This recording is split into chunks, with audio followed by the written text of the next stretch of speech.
आंख का अंधा दिन का प्रकाश क्या जाने, बीस का कीड़ा मधु का मिठास क्या जाने, भटके हुए ने कब बताया है किसी को सही राह, अरे पिंजरे के पक्षी खुला आसमान क्या जाने। चलिए नमस्कार प्रणाम, मैं इसके सर आप सबके सामने फिर एक बढ़िया जबरदस्त कहानी लेके आता हूं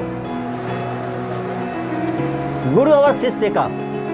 एक समय एक शिष्य अपने गुरु से बार बार सवाल किया करता था कि गुरुजी मैं जब भी क्लास में बैठता हूँ मैं इंसल्ट फीलिंग करता हूँ, यानी कि बच्चे मुझे चिढ़ाते रहते हैं, तू पढ़ाई में कमजोर हो, तुम ऐसे करते हो, तुम ऐसे करते हो। बच्चा बार बार उस चिड़चिड़ापन के चलते उसका पढ़ाई में भी मन नहीं लगता था। गुरुजी से बोला, गुरुजी ने बोला कि चलो मैं तुम्हारी समस्या का समाधान कर देता हूँ। गुरुजी ने उसे एक चमचमाती हुई कोई वस्तु दिया, यानी कि हीरा जैसा कोई वस्तु दिया, और उस बच्चे से बोला कि तुम एक काम करो और इसे ले जा करके बाजार में बेच के आओ। लड़का वह चमचमाती हुई वस्तु हाथ में लिया और बाजार में निकल पड़ा बेचने के लिए, लेकिन बोला कि बेचना मत। गुरुजी ने बताया कि बेचना मत, बस केवल इसका कीमत पूछ लेना कि कौन कितना कीमत लगाता है, लेकिन उसे देना मत। बोला कि हम गुरुजी से पूछ के आएंगे फिर इसको आपको दे देंगे। लड़का सबसे पहले किराने की दुकान में गया और किराने की दुकान में जाकर के बोला कि सर मेरे पास एक ऐसी वस्तु है जो चमकदार है, आप इसे खरीदना चाहोगे? दुकानदार ने बोला कि क्यों नहीं। दुकानदार ने उसे देखा और देखने के बाद बोला कि मैं इसके लिए कम से कम तुम्हें 5 किलो चाना दे सकता हूँ, 5 किलो चाना दे सकता हूँ। लड़का ने चुपचाप वो फिर जेब में रख लिया। उसने बोला कि फिर बेचते क्यों नहीं? बोला कि मैं एक बार गुरुजी से पूछ के आऊंगा। फिर लड़का वहां से चला और पहुंच गया रेडीमेड की दुकान पे, यानी कपड़े की दुकान पे गया और कपड़े वाले से बोला कि भाई साहब एक मेरे पास वस्तु है, आप इसको खरीद सकते हो, और खरीद सकते हो तो कितने में खरीद सकते हो? उसने वो चमचमाती हुई वस्तु दुकानदार को दिखाया।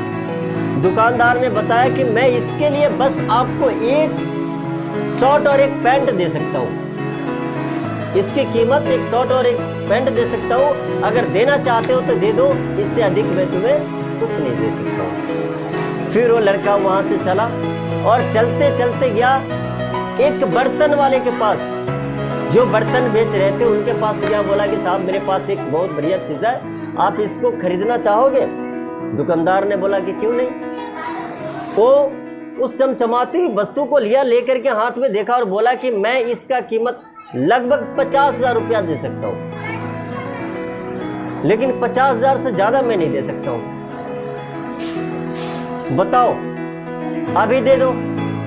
लड़का बोला कि नहीं, अभी गुरुजी से पूछ के आएंगे एक बार, क्योंकि गुरुजी ने बोला था कि आप बस इसकी कीमत लगा लो। फिर लड़का उसके बाद वहां से ज्वेलरी यानी कि सोनार के दुकान पे गया और जाके बोला कि मैं इसे बेचना चाहता हूं, आप इसे खरीद सकते हो? सोनार ने बताया कि क्यों नहीं खरीदूंगा, पहले दिखाओ। उसने उस चमचमाती वस्तु को देखा और देखने के बाद बोला कि मैं इसका कीमत 1 करोड़ रुपया दे सकता हूं, 1 करोड़ रुपया दे सकता हूं, इससे ज्यादा मैं नहीं दे सकता हूं।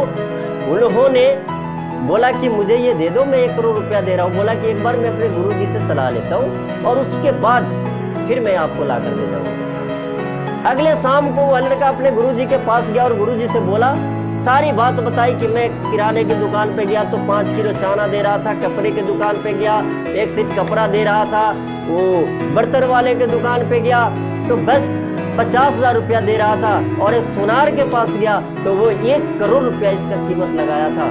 गुरुजी ने समझाया कि समझो, तुम्हारी महत्व को जो समझ सकता है वही तुम्हारी कीमत लगा सकता है, जो नहीं समझता वो तुम्हारी कीमत नहीं लगा सकता। दुनिया में इंसान अपने आप को खुद अकेला होता है, उसकी टू कॉपी कोई नहीं हो सकता है, क्योंकि दुनिया में जो होता है वो एक पीस होता है, पूरी दुनिया में उसके जैसा कोई नहीं है। बस अपनी एक छवि बना के रखे, अपना हौसला बुलंद रखे, अपनी कमजोरी को कमजोरी नहीं समझे।